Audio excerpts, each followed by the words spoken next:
Welcome to The Explainer. As a bit of a brooding academic archivist of the strange and tragic, I've literally been counting the days to unpack this specific text with you. Imagine a dark, graphic novel-style manuscript that lays out the ultimate tragic cosmic fable. We're talking thermodynamic collapse, philosophical horror, the sheer agonizing weight of existence, the whole shebang. Today, we're going to trace the death of a universe. But, and here's the catch, it doesn't end with a massive explosion. It ends through the creeping, deeply cynical mathematics of absolute stillness. Okay, let's dive into this. Look at this exact phrase, the thermal volatilization of identity. It's such a haunting concept, right? It serves as the absolute cornerstone of this grimdark fable. See, we aren't just talking about the physical end of a world. We're looking at the clinical physics of Gothic horror, where the very idea of who we are is evaporated. It's boiled down and reduced to a silent, cold, geometric equation. It's this chilling fusion of high philosophy and thermodynamics. To navigate this dark syllabus, we're going to follow these mathematical steps toward the great evening. We'll start with the sapphire matrix protocol, move to the thesis of weeping ink, then the antithesis of lunar silence, the night's flammable truth, the arithmetic of the overman, and finally, the perfect silent zero. Step 1. The sapphire matrix protocol, the baseline of clinical silence.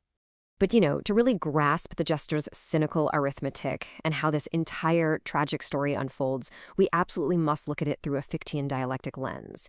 Basically, we're mapping the thermodynamics of the story onto a three-part philosophical framework. You have your starting point, which is the thesis. Then you have a contradictory reaction against it, the antithesis. And finally, the horrifying resolution, or the synthesis. Let's see how that builds our actual timeline. Looking at this chronological structure, I want you to really notice Epoch 2 here, the verdant corruption. This is absolutely crucial. This acts as the exact chaotic catalyst that forcefully drags our jester out of his total aesthetic detachment and into the emerald corruption of the soul. Without this virulent, chaotic spark, the universe just stays clinically still under the star of high time. But with it, we are plunged headfirst into active, fiery agony before it all inevitably resolves into the geometric symmetry of a frozen reality. Step 2. The thesis of weeping ink, the chaotic catalyst. So this brings us to the primordial parents emerging from the threshold's rainbow energy, starting with the absolute living ink. If we're using Fichtean terms, this right here is the absolute I. It's the loud, weeping thesis of identity. Picture the primordial ink pooling together as this dark, crying entity, just absolutely brimming with the concentrated sorrow of 1,000 processed souls.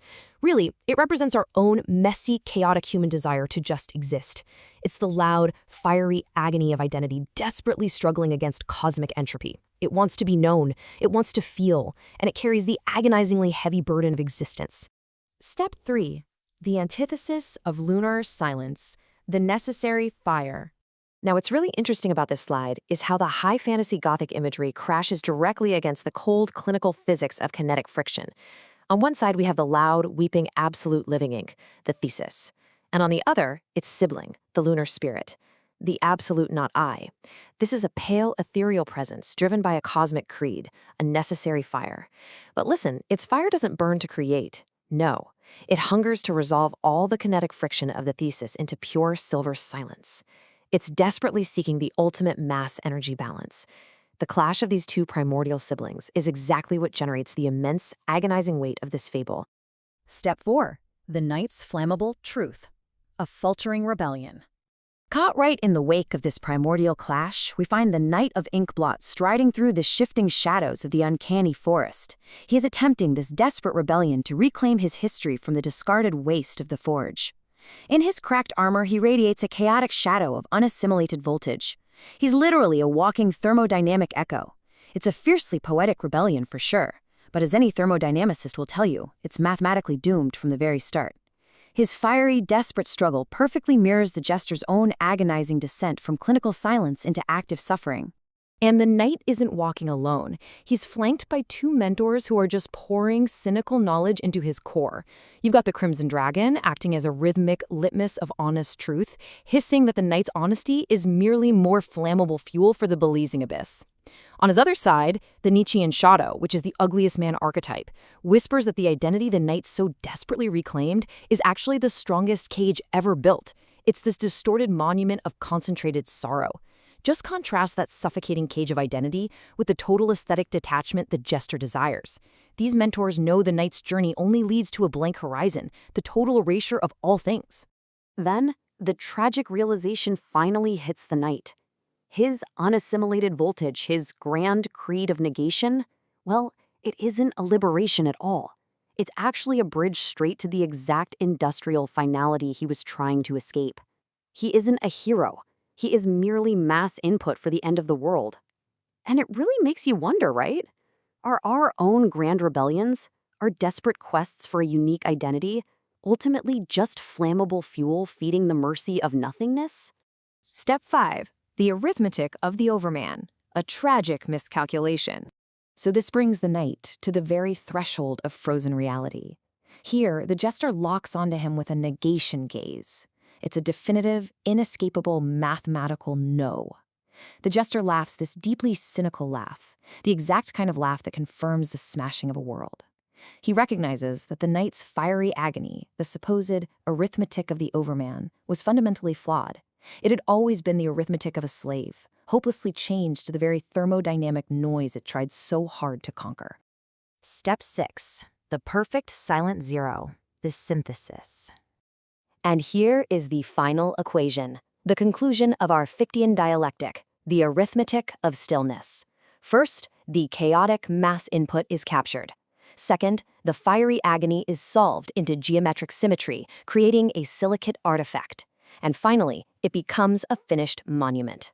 So the absolutely crucial point here is how brilliantly this illustrates the jester's process. He doesn't just want destruction, he demands a grand aesthetic performance. He preserves the thermodynamic noise not as active life, but as a frozen, stilled gem at the cold end of existence, perfectly satisfying the gaping maw of cosmic entropy. The story leaves us with this visually haunting image, the jester of Sapphire Living Ink, standing right at the edge of an inkier blackness, a cynical smile on a semi-solid form, just totally relishing his new tragic divinity. Notice the stark contrast here. The loud, weeping industrial finality that the knight sought to escape, it's been completely replaced by a final, shimmering stillness. The jester finds a really twisted satisfaction in this grand aesthetic victory, watching the thermal volatilization of identity finalize into a perfect regal clarity. As we close this dark manuscript, we are left with a chilling synthesis. If the struggle for identity, the so-called arithmetic of the overman, is mathematically doomed as the arithmetic of a slave, what does that mean for us? Is our own narrative inertia, our own loud, weeping identity, simply thermodynamic noise waiting for the shadowless winter of the great evening? Are we all just waiting to be resolved into the same perfect silent zero? Haunting stuff, isn't it? Thank you so much for exploring this deeply fascinating, if slightly terrifying, explainer with me today.